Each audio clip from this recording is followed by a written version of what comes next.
Good game. I mean, I thought we really stepped up in the second half. First half really just kind of traded baskets both ways. I thought, they were scoring. I give them credit. I thought they hit some tough shots. I didn't think we were extremely poor defensively, but we couldn't get any stops. And then some slip-ups here or there, they were able to continue scoring. But really, I think it was midway through that third quarter, called a timeout, and we talked about it at halftime. We just had to start stacking some stops together. And I think it was Lacey, Angel, Paige, Lewis, and KT went in, and we got, I think, back-to-back stops. And that was kind of the turning point. We were able to still score, but the biggest key was us just finally being able to get stops into that third quarter and then the rest of the way in the fourth.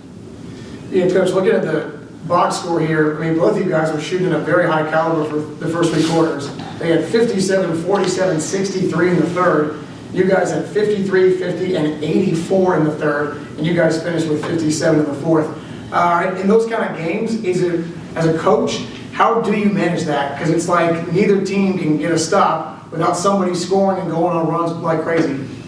Well, I mean, it's just what we talked about. That's what it's going to come down to. Whichever team gets stops, and it's certainly been a point of emphasis, a point of focus. The problem wasn't on offense. We just had to find a way to put some possessions together. I thought early in the game when Lacey started out and was in the game, I think the first three possessions we got our hands on balls, we got some turnovers, and then we didn't really have any of that the rest of the way. And then there was that stretch, obviously, when the tide kind of turned where we started. I think Paige got her hands on one. We get deflection. KT did. We get him to miss a shot. We get the rebound.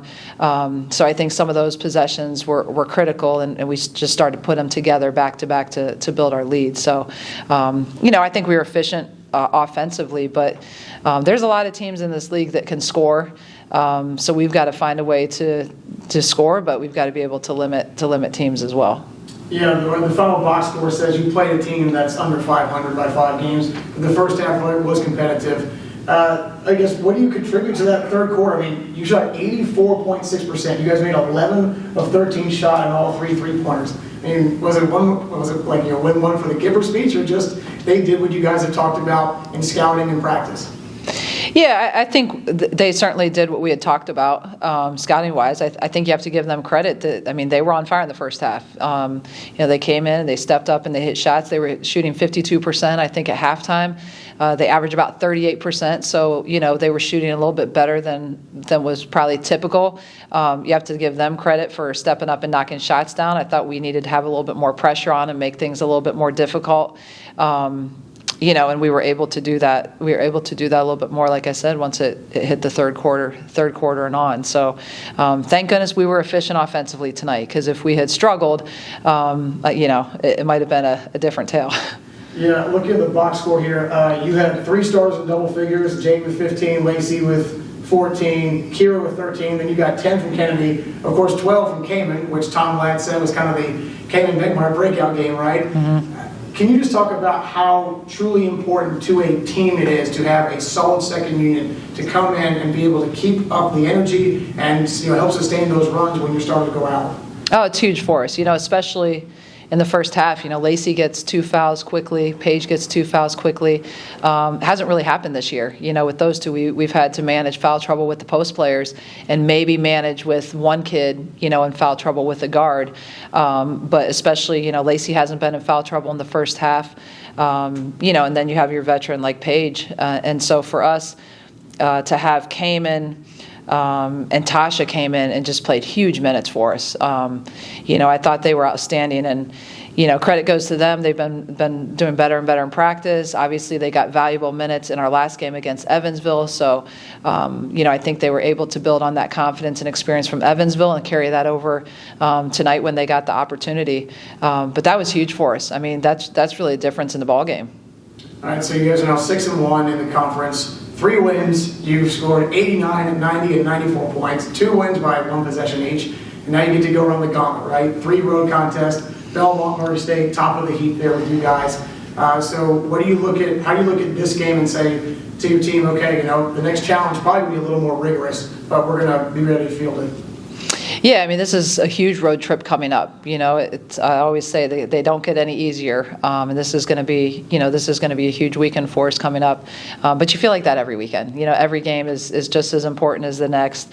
The good thing is, I think we're playing with confidence. I think we have some good continuity right now. There's still a lot of areas where we can improve. I think our kids know what our ticket is to be successful. We really have to bear down and really defend, because you can't count on going on the road and necessarily knocking all your shots down too. So we've got to be able to go on and grind it out. But I think our kids have been in that position earlier in the year. We've had games where we've had to win 52-50 or whatever the case may be. So I think just we've got to have a really physical, disciplined, defensive team when we hit the road, and just control what we can control one game at a time. All right, and lastly, can you just talk about, I guess maybe again, why this team kind of mirrors last year's team, where as the winter progresses, you guys are pretty much on track, right, with gaining knowledge, gaining experience, and the chemistry is just starting to really form in front of our eyes? Yeah, it's great to see. I think this team is different in that, you look at tonight, I think we had, and even the Evansville game, you look at our box score, and we had 10 people play double-digit minutes, and critical minutes, really critical minutes. So I'm really pleased with the depth and how that our depth is progressing and coming along, and then certainly our quote-unquote top 7, have been consistent as of recently, and to have that added depth from the bench is huge, because you never know what might happen. Somebody might get sick, somebody gets hurt, somebody's in foul trouble. It's just really, really important to have those kids ready to go and to be ready to impact and not let things drop off when they're called on. So I think I'm probably as much pleased as anything just with the development of those kids.